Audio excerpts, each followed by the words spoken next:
Peace and blessings, everybody, and happy Monday.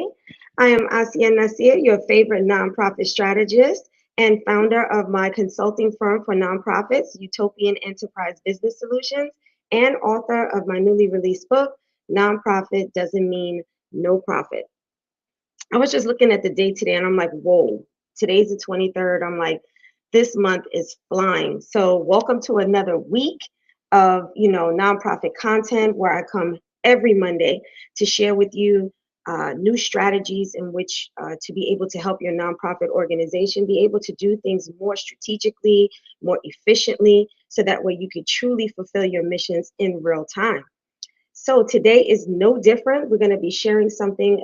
I'm going to be sharing content with you today that's really important, especially because we're in fourth quarter, end of year. There's a push for, many nonprofits looking to, get their budget and make sure that they're, getting the funds that is absolutely necessary to be able to see the rest of the year through, as well as potentially having startup money for first quarter of 2024. So today's topic is talking about event planning and management for nonprofit organizations. And this is so important because what I see very often, and I think we all have, we've seen some great nonprofit organizations, especially grassroots, that really have a great mission and they put on an event and you can count how many people are actually at this event and you're like, what happened? And you could see that there was effort really put into putting on an event, and it just didn't go quite the way the organization wanted it to. So today I'm going to be sharing 5 strategies on how to effectively plan your events and manage the entire process throughout. So the first strategy that I would like to for you to focus on and really kind of take some self inventory and see, hey, is my nonprofit organization in this space where we need to do better? The first one is creating clear objectives and goals for the event.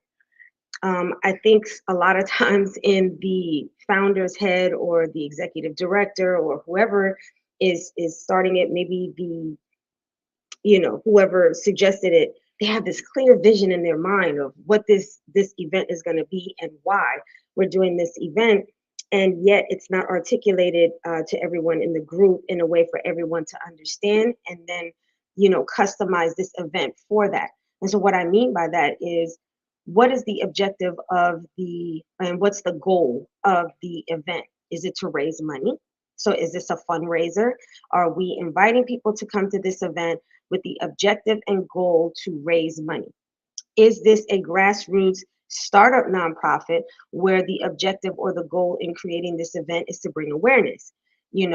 Donations typically come with an awareness that there's even a problem. So you may even, have an event where it's a meet and greet, or you have an info session or something, some type of launch party for your or event for your organization. So is it the reason or the objective to have this event is to bring an awareness? Or is it to solicit, board of directors? Is it or volunteers? So being very crystal clear about what your event is, then you can customize the event to be able to have maximum results, because now when you're promoting it, marketing it, advertising it, it's very specific to what it is that this event is for. And as I always say, people get in where they fit in. So when you're really clear about what your event is, it makes it easier for you then to be able to go after, which is what we're going to be talking about in a minute, go after those that would be more likely to attend your event.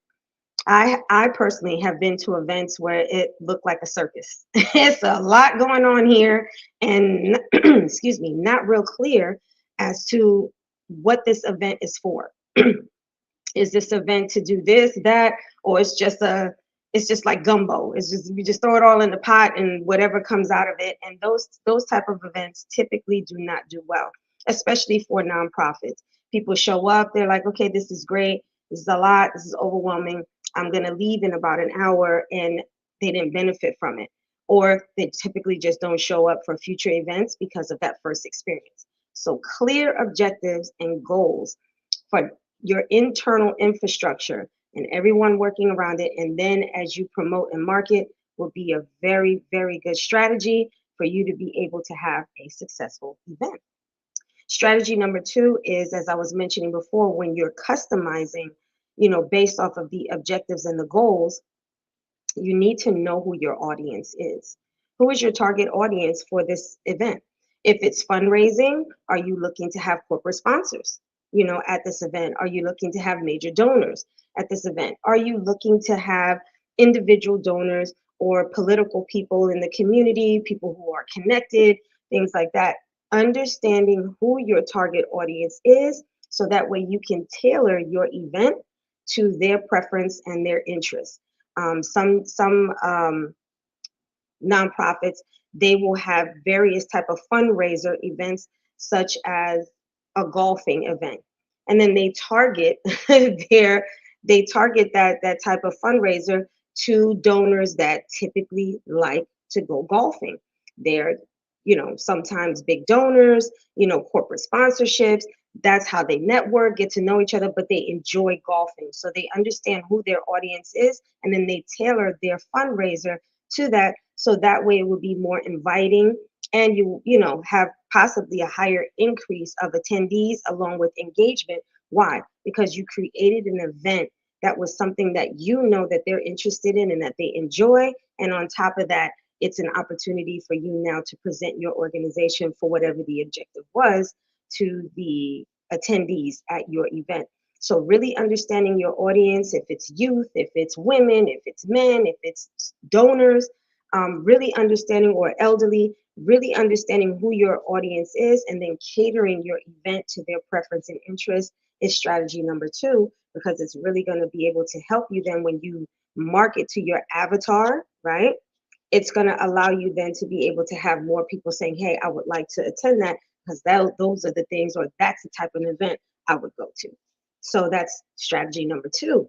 And strategy number three is, and this is a big one, especially for startup nonprofits and grassroots nonprofits that are typically not in the arena of putting on a lot of events, or this is the first time that you're putting on an event, is budget wisely. That's huge. You have no idea how many clients I have had in the past that came to me for fundraising advice, or strategic advice for their organization, and was like, our events are not going well, we don't know what's happening, what happened. And the first thing that, when I started probing questions and asking, they really didn't have a budget. They were just kind of uh, winging this thing, right? So you can't do that. When you want an effective event, what you need to do is to create a budget, plan for the budget. So if you want to have it at a venue, find out, have maybe 2 or 3 venues that you're going to call and ask and inquire, what is it going to be? Are there any discount specials for nonprofits? Things like that. So that way you can say, okay, this is what the price is. This offers the best for this price, and you go with that.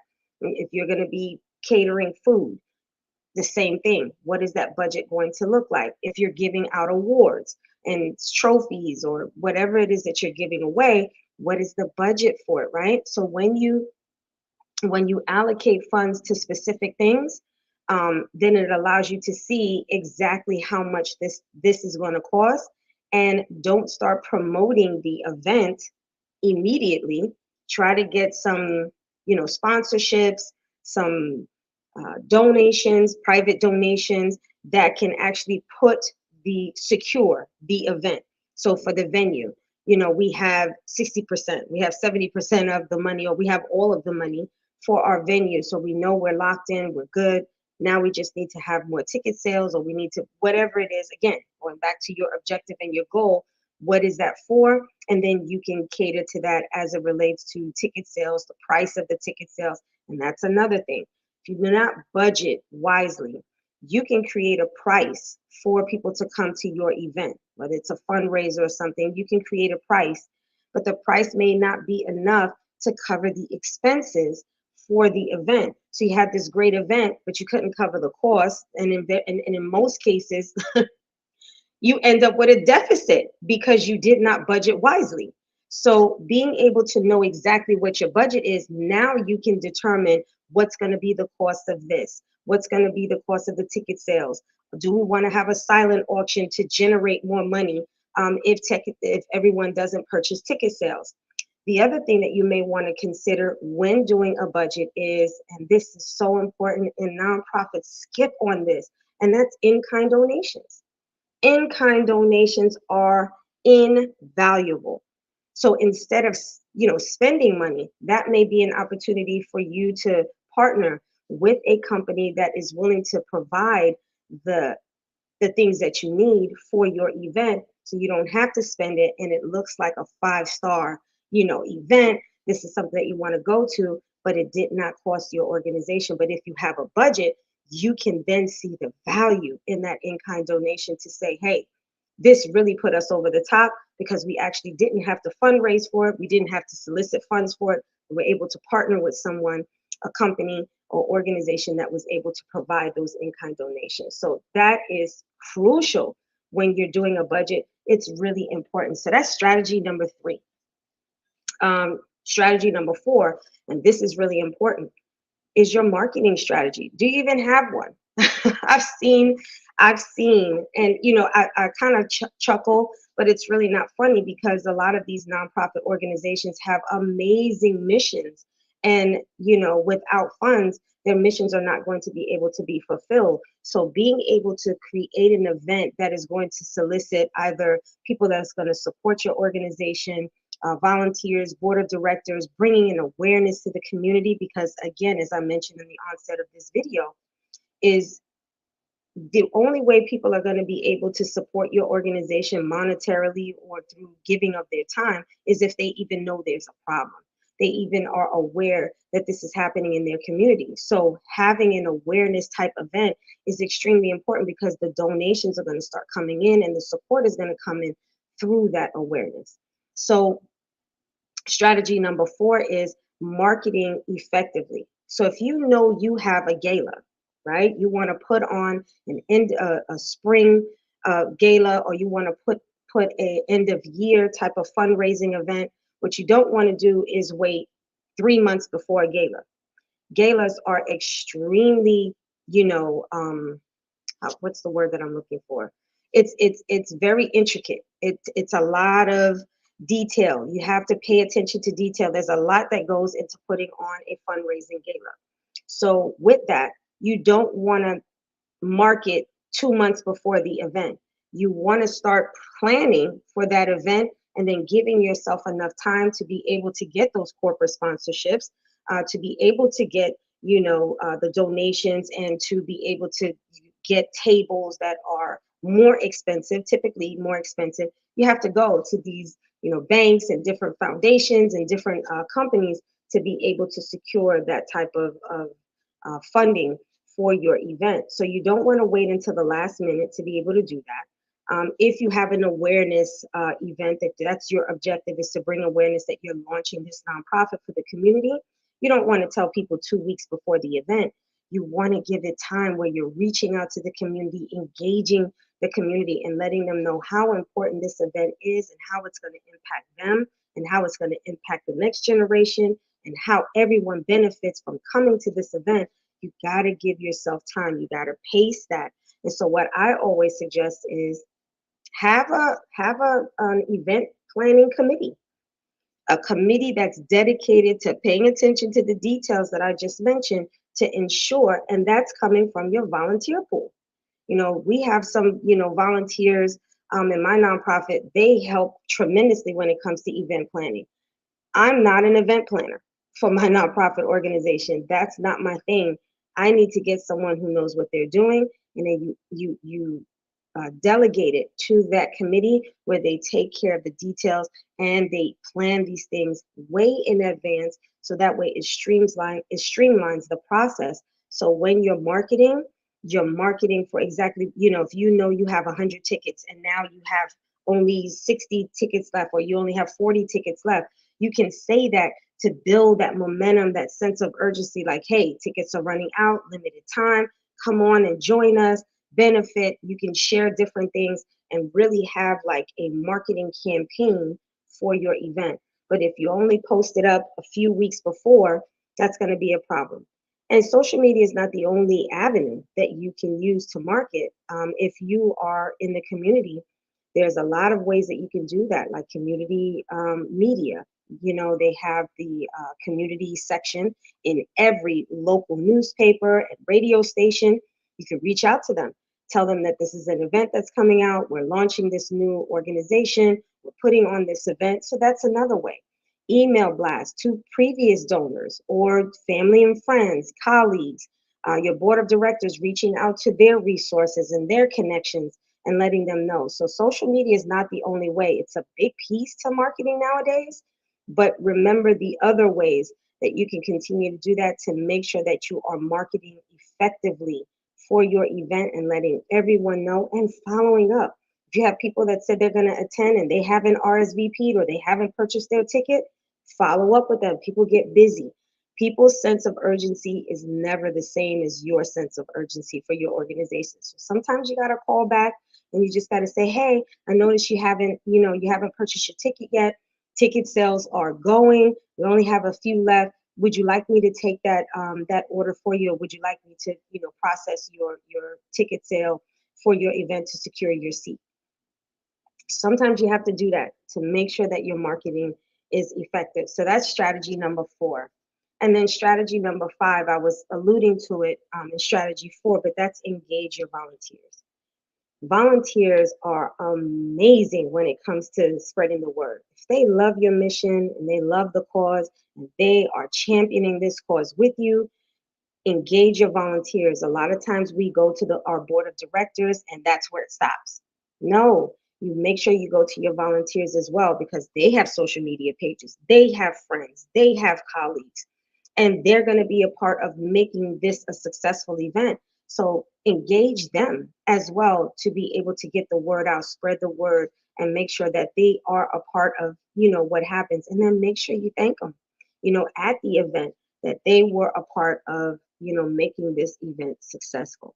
So those are 5 strategies that you can do to ensure that your future event planning, if it hasn't been going well for you lately, take a look at these 5 strategies. So we'll recap. Have clear objectives and goals. Make sure everyone knows what those goals are.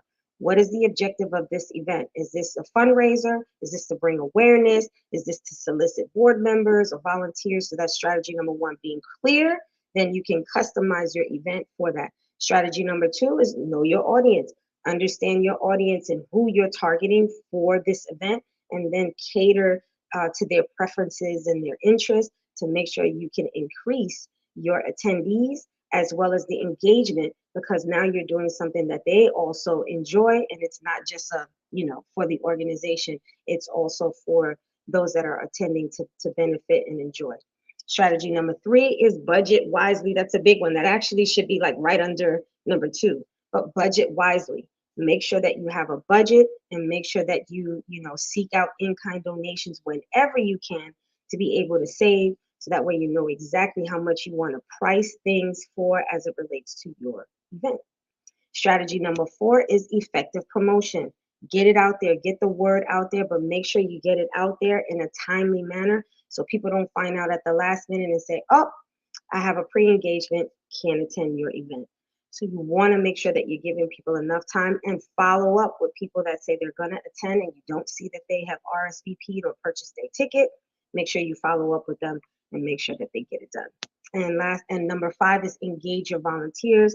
They're a big part of making sure that your organization, they're the heart of nonprofits. That's what I always say, and I believe strongly, is that the heart of an organization is their volunteers. So make sure you engage your volunteers to get the word out, spread the word, because they're only there to support the mission. So get them out there to tell their friends and family to help, support that mission. And I actually have a bonus. I wasn't sure if I was going to say it, but I got it. I got some time. Is if you want to have successful events moving forward, this is an after thing that you do after the event, and that's called donor stewardship. This is something especially grassroots nonprofits, startup nonprofits do a horrible job at doing. And that's following up with the people who showed up, gave money, supported your event. We don't reach back and say thank you. There's no thank you cards. There's no email that goes out to let them know that they appreciate it. There's no follow up to let them know, did we reach our goal? If it was a fundraiser, did we achieve the goal? Did the event actually achieve the objective and the goal of the event? Letting them know that they were a part of making that a successful event, because not only did we make our goal, we exceeded our goal, right? So these are very important things that you need to do, because then when you invite them to future events, they're going to be more likely to show up because you showed the value and what their contribution did to your organization, that they were a direct connection to the impact of your nonprofit organization, and you show gratitude. Everyone loves to feel valued. Everyone loves to feel appreciated. So when you sit up here and you practice donor stewardship immediately afterwards, not 2 months after an event, not right before you're about to do another event, but do it right after an event. Have a pool of volunteers ready to send out those thank yous, and sending out the information, maybe a newsletter, letting them know that this event was successful and it was because of them and their attendance and their generosity that your event turned out well. I guarantee you, if you practice donor stewardship, that is when you will get more support from the donors and people attending your events, because they feel valued. And the number one reason why donors say they do not support organizations that they have in the past is because no one bothered to even say thank you. Now, as simple as it sounds, clearly it has a large impact. So you want to make sure that you're practicing donor stewardship from the beginning, especially for my startups. Take that practice on, so that way you don't have to break bad habits. You're just creating healthy habits, positive habits that is going to impact your nonprofit. And for the existing ones that you're like, hey, this, we're not too good at this, we need to tighten this up, get it done. Make sure that you're doing that to make sure that your events are effective and productive, and that it's going to create the impact that you want. So that's what I wanted to share with you this Monday morning. I really appreciate those that left comments and have tuned in. I see you, and I really appreciate you taking the time. If this is the first time that you are actually seeing a live stream from me, from my company, Utopian Enterprise Business Solutions, from whatever platform you're in, make sure that you follow. So if you're on our Facebook page and you're not following our page, you just so happen to be scrolling and you see this and was like, oh, this is really good, I benefited from this, follow our page, because it'll keep you updated for upcoming events that we have from my consulting firm for nonprofit founders or aspiring nonprofit founders. So follow our page on Facebook, Utopian Enterprise Business Solutions. Or if you're finding us on YouTube, go ahead and hit that subscribe button and notification bell, so that way you'll be notified every time I'm going to drop a new video, which is every Monday. So make sure that you're in the know, make sure you're getting that content and sharing it with your team, so that way you can make sure that not only you are in the know, but making sure everybody on your team is on the same page and moving in the same direction, so that way your organization is like one step and everybody's going and moving efficiently to get the mission accomplished. And if you're on LinkedIn, that's another way. Make sure you connect with me. If you're just scrolling and you're seeing this video, make sure you connect with me under Asia Nasir, and that way you will also be notified every time I drop a video on my page. So again, make this week very impactful. Make sure you take this information back to your team and share it, maybe at your next board meeting, or maybe your virtual, emails, to just some tips. And then especially if you have an event planning committee or you want to create one after this video, make sure you share this information with them, so that way they can start off right away. So be great this week, be impactful this week, be productive, not just busy, but be productive. And thank you for tuning in, and stay tuned for next week. I got another great content coming for you nonprofit founders and you change makers and agents of change, whatever you call yourselves. I have some more content coming to you next week. If you want to visit my website as well, so that way if you want to have one-on-one consultation, you can reach out to me through my website at utopianenterprisebiz.com. hit the 60-minute initial consultation, set up a time and date, and let's get your organization moving in the direction that you want to go and fulfilling your mission in real time.